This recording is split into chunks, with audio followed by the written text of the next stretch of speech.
Next, we have the Arthur Bueche Award. Dr. Henry T. Yang is a 2016 recipient of the Arthur M. Bueche Award. Dr. Yang is Chancellor and Professor of Mechanical Engineering at the University of California, Santa Barbara, and he's honored today for his contributions to technology research, to policy, and also international cooperation. Dr. Yang's dedication and contributions to science and technology are manifested by his accomplishments in the fields of finite structural analysis, structural dynamics, tire dynamics, earthquake structural engineering, intelligent manufacturing systems, bio-inspired structural controls, and importantly, material properties of bones. In addition to his field work as an engineer, Dr. Yang is recognized as an engineering education leader. He previously served as Dean of Engineering at Purdue University, where under his guidance, the number of engineering degrees granted to women over the 10-year period totaled 3,300, which ranked Purdue #1 in the nation. During his tenure at UCSB, freshman applications rose from 17,000 in 1994 to over 77,000 today. UCSB is also the first AAU university to be federally designated as a Hispanic-serving institution. Dr. Yang is the longest-serving president among all AAU universities. Please join me in welcoming Dr. Yang to the stage to accept the Bueche Award. Dr. Yang.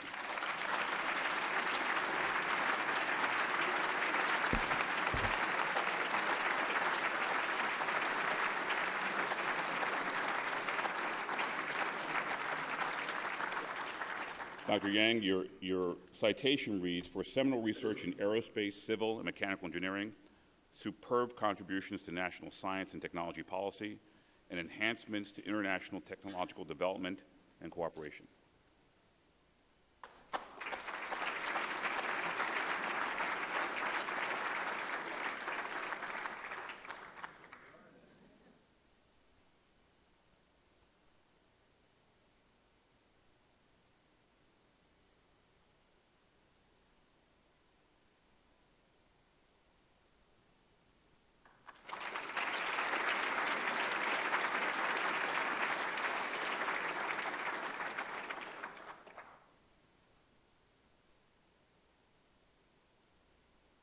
Thank you all. Thank you very much.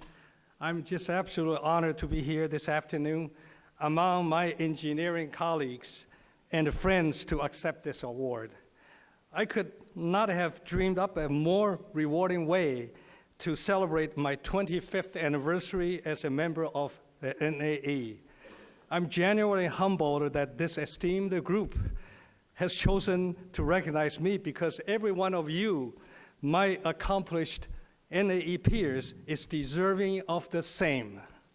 As I reflect on this memorable moment, I'm reminded of the people and experiences that have influenced my life and career. Let me trace back to my early career, beginning with my appointment as assistant professor in the Aero School at Purdue University, right around the time the Boilermakers won a Rose Bowl, and our alumni Neil Armstrong landed on the moon. I was honored to become the Dean of Engineering after 15 years, while also holding the Neil Armstrong Distinguished Professorship. One of my first challenges as new dean was inviting visionary leaders who have understandably very, very busy to serve on my visiting committee. So I went to Neil Armstrong for help, and to my surprise, he has agreed to serve. He served during my entire tenure of 10 years. When the committee roster started with the name of Neil A. Armstrong, it seemed a little easier to convince other prominent members to join. An original thinker, visionary leader, and of course, an NAE member, Neil's wisdom and guidance helped to define a fundamental core value of engineering education, research, and service for the next century and beyond. And he always added an unassuming touch of humor. Upon arriving at one of our meetings, we saw him step out of a big passenger van backward. So he responded to our questioning look with a little chuckle. He said, As you know, I had a little practice on that. So this was his small step. At the time, he was living on his farm near Cincinnati. The farm had a landing strip, so he could keep up with his hobby, flying his Beech Bonanza and later his Cessna 310.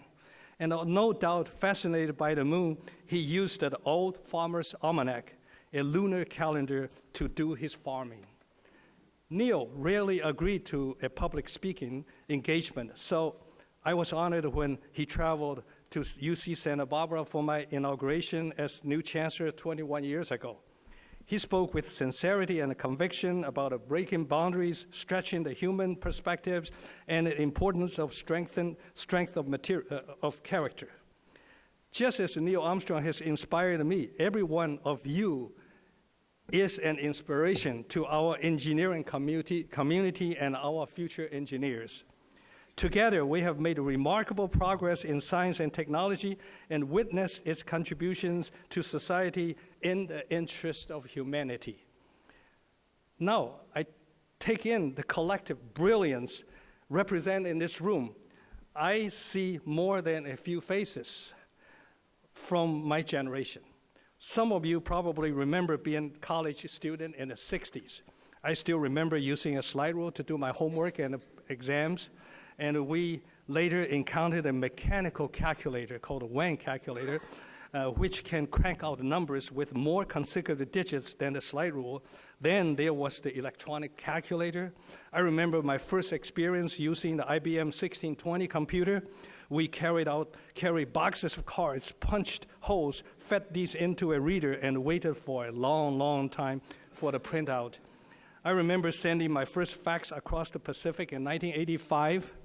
And not until 1989 did I have the amazing experience of sending my very first email and receiving an instant reply. It wasn't until the year 2000 that I first used a cell phone. So my students now seem to think that cell phones and email have always existed. Over the past decades, we see that there were hundreds or even thousands of technological breakthroughs. At the heart of each was an engineer. Theodore von Karman said, scientists discovered the world that exists, engineers created the world that never was. Royal Society President Sir George Porter once said, there are only two kinds of science, applied and not yet applied. And this is our life's work, not only in making basic discoveries, but taking basic research and building once inconceivable technologies. As chancellor of UC Santa Barbara for over 2 decades, there are many experiences and perspectives I could share, but allow me to focus just on one aspect, the retention and the recruitment of talent. I'm honored and fortunate to serve on a campus where 6 colleagues have won Nobel Prizes during my tenure. I humbly offer, as an example, 2 of my engineering faculty colleagues, both proud NAE members.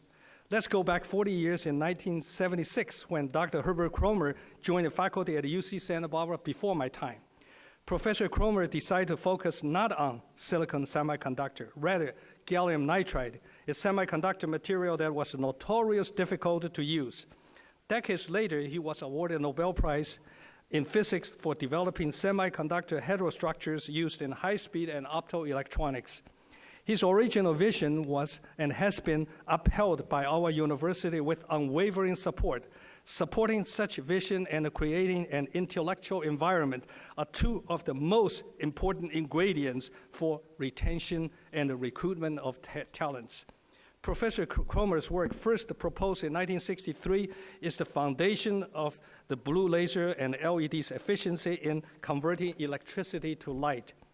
He said in his Nobel acceptance speech that his original paper was rejected, ignored, refused. Rejected by Applied Physics letter, ignored once published in the proceedings of the IEEE, and finally was refused the resources to develop this new laser. About 30 years after submitting that paper while at a conference in Berlin in 1996, Professor Kromer witnessed that he said was, quote, the beginning of the end of the light bulb, end quote. When a young engineer from Japan, Dr. Shuji Nakamura, demonstrated his bright blue laser, Cromer later said, "We are not talking about doing things better, but about doing things we never could before." In the quest for talent, we went to Japan to recruit Dr. Nakamura to our faculty. As I'm sure you all agree, when it comes to recruitment of talent, there are no borders. Just 1 year later, Professor Cromer won his Nobel in 2000. Then we wondered, would Professor Nakamura ever get a Nobel for his invention? As you know, it is not very common to receive a Nobel Prize for invention by an engineer. Even Thomas Edison did not win a Nobel. I have heard that for invention, one needs to demonstrate a richness of consequences. And what would that look like for the blue laser and LED? Professor Cromer predicted Nakamura will get his Nobel Prize when LEDs are sold in Costco. In 2013, when I saw the shelves of Costco stocked with LED light bulbs, I knew his time had come.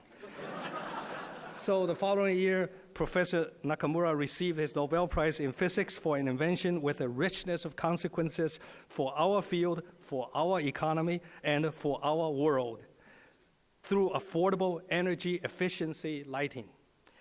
This is our calling and a contribution as engineers to create endless innovations at the endless frontiers of science. Today, I'm honored to stand among you, the world's most accomplished engineers, as part of a prestigious academy that has played a revolutionary role in shaping our nation's education, technology, policy, and economy over the past 5 decades since the NAE's founding in 1964. And I'm absolutely honored to thank the NAE for this award. Thank you.